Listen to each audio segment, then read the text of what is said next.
Donc l'islam est complet. Comme Allah Azza wa Jal le dit lui-même dans le Coran, aujourd'hui j'ai complété pour vous votre religion. Donc l'islam, il est déjà complet. Il n'y a pas besoin d'ajout.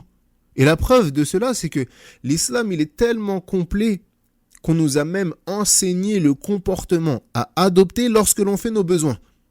La sunna est venue nous expliquer comment est-ce qu'on doit se comporter lorsqu'on va aux toilettes, comment se nettoyer, etc.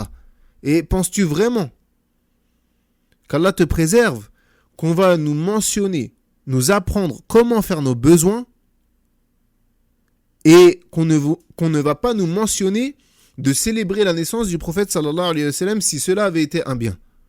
Et d'ailleurs, si tu penses que célébrer le Mawlid est une bonne chose, malgré le fait qu'il n'y a aucun texte qui le légifère, laisse-moi te poser une question.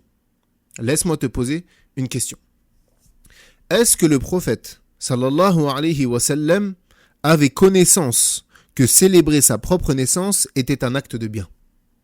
Est-ce que le prophète sallallahu alayhi wa sallam avait connaissance que célébrer sa propre naissance était un acte de bien? Donc la réponse est soit oui, soit non. Ou bien il le savait, ou bien il ne le savait pas. Si tu me réponds que oui, alors tu es en train de sous-entendre que le prophète sallallahu alayhi wa sallam nous a caché une partie de la révélation. Car il nous aurait caché un acte de bien, étant donné qu'il n'y a aucun texte qui le légifère ou qui l'autorise. Rien n'a été rapporté du prophète sallallahu alayhi wa sallam concernant cet acte-là. Donc si tu dis que oui, tu sous-entends que le prophète sallallahu alayhi wa sallam a caché une partie de la révélation, ce qui est très grave.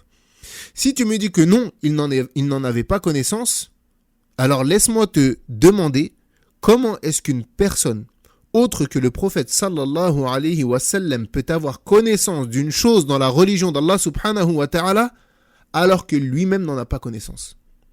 Sachant qu'on est tous d'accord pour dire qu'il est le messager d'Allah. Il est celui qui nous a transmis la religion. Allah Azza wa Jal l'a choisi pour être l'intermédiaire entre lui et les hommes, pour transmettre la religion.